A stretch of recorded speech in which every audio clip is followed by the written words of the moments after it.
नमस्कार, मैं हूं आपके साथ खुशबू सिंह और आप देख रहे हैं युग चरण। तो चलिए शुरुआत करते हैं बुलेटिन की। इसरो ने रविवार को PSLV से सिंगापुर के 7 सैटेलाइट लॉन्च किए। इसके बाद इसरो ने एक बुक लॉन्च की जिसमें इस साल के आगामी प्लान के बारे में बताया गया है। इसरो प्रमुख S सोमनाथ ने कहा कि हम अगस्त या सितंबर की शुरुआत में एक और PSLV मिशन लॉन्च करेंगे। इसरो के अनुसार गगनयान टेस्ट में 3 लोगों को स्पेस में भेजा जाएगा। ये 3 दिन का मिशन होगा जिसमें 400 किलोमीटर की दूरी तय कर उन्हें धरती पर सुरक्षित वापस लाया जाएगा। सोमनाथ ने यह भी बताया कि 14 जुलाई को चंद्रयान 3 लॉन्च करने के बाद से सतीश धवन स्पेस सेंटर में बहुत काम हो रहा है। वैज्ञानिक 1 अगस्त को रॉकेट का ऑर्बिट बढ़ाने की तैयारी में है। हमारी योजना है कि चंद्रमा पर 23 अगस्त को शाम 5:47 पर सॉफ्ट लैंडिंग कराई जाए। डेल्टा फ्लाइट के एक पैसेंजर ने प्लेन में करीब 10 वोदका और 1 ग्लास वाइन पी ली। इसके बाद उसने 16 साल की एक लड़की और उसकी मां से छेड़छाड़ की। मीडिया रिपोर्ट के मुताबिक इस दौरान मां बेटी लगातार मदद की गुहार लगाती रही, लेकिन फ्लाइट के कर्मचारियों ने आरोपी की हरकत को नजरअंदाज किया। अब पीड़ित के परिवार वालों ने एयरलाइन के खिलाफ करीब 16.5 करोड़ का केस दायर किया है। उन्होंने कहा कि शराब के नशे में आरोपी लगातार मां बेटी के ऊपर गुस्सा कर रहा था। फ्लाइट 26 जुलाई को 9 घंटे की यात्रा करके न्यूयॉर्क सिटी से एथेंस जा रही थी। केस की चार्जशीट में बताया गया कि फ्लाइट अटेंडेंट लगातार आरोपी को शराब सर्व कर रहे थे, जबकि वो नशे में धुत हो चुका था। बैंक ऑफ इंडिया ने फिक्स्ड डिपॉजिट यानी FD की ब्याज दरों में कटौती की है। अब बैंक में साल की FD कराने पर आपको सालाना 6% ब्याज मिलेगा। नई ब्याज दरें 2 करोड़ से कम की FD पर लागू हो गई है।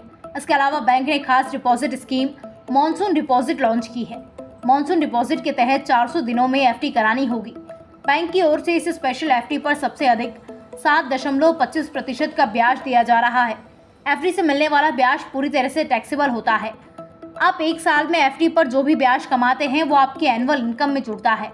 कुल आय के आधार पर आपको टैक्स स्लैब निर्धारित किया जाता है। चूँकि FD पर अर्जित इंटरेस्ट इनकम को इनकम फॉर अदर सोर्सेज माना जाता है, इसलिए इसे टैक्स डिडक्टेड एंड सोर्स या TDS के तहत चार्ज किया जाता है।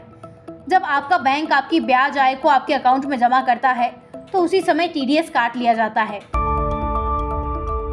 राजस्थान लोक सेवा आयोग की ओर से निकाली गई राजस्थान राज्य एवं अधीनस्थ सेवाएं RAS संयुक्त प्रतियोगी परीक्षा 2023 भर्ती के लिए ऑनलाइन अप्लाई प्रोसेस जारी है। इसके लिए कैंडिडेट कल यानी 31 जुलाई तक आवेदन कर सकते हैं। कुल 905 राज्य सेवाएं, 424 एवं अधीनस्थ सेवाएं 481 पदों के लिए भर्ती निकाली गई है।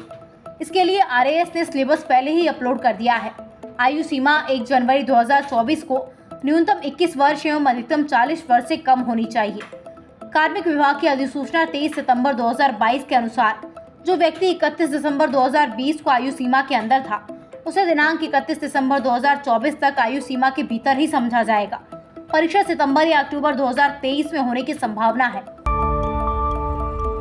हरियाणा की CM मनोहर लाल ने कहा कि प्रदेश के सभी जिलों में निजी कंपनी के कर्मचारियों की सुविधा के लिए कर्मचारी निधि योजना के कार्यालय खोलते हुए ऑनलाइन सेवाएं प्रदान की जाएंगी। अब तक गुरुग्राम जिला मुख्यालय पर ही 2 कार्यालय चल रहे हैं, जिनका विस्तार करने की रूपरेखा तैयार की जा रही है। CM मनोहर लाल खट्टर ने उद्यम संवाद के दौरान उद्यमियों व अधिकारियों से सीधा संवाद किया। उद्यम संवाद के दौरान उद्यमियों द्वारा EPF कार्यालय को रेवाड़ी जिला में खुलवाने की मांग पर मुख्यमंत्री ने संबंधित अधिकारियों से मौके पर बातचीत की, जिसमें उनके संज्ञान में लाया गया कि अब तक हरियाणा में केवल गुरुग्राम में ही 2 ब्रांच कार्यालय हैं, जिसमें प्रदेश भर के निजी संस्थान के कर्मचारियों का रिकॉर्ड है। करीब 150 कर्मचारी कार्यरत हैं। मुख्यमंत्री ने इस विषय में संज्ञान लेते हुए कहा कि एक योजना बनाई जाएगी कि भविष्य में प्रदेश भर के सभी जिलों में ऑनलाइन सेवा प्रदान करते हुए अनुरूप कर्मचारियों के साथ EPF कार्यालय खुलेंगे। अगर आपको युग चरण की न्यूज अच्छी लगे तो हमारे चैनल को सब्सक्राइब कीजिए और अधिक से अधिक शेयर कीजिए। और अगर आप अपनी राय हमारे साथ साझा करना चाहते हैं तो कमेंट बॉक्स में कर सकते हैं। तब तक के लिए यूं ही बने रहिए युग चरण के साथ।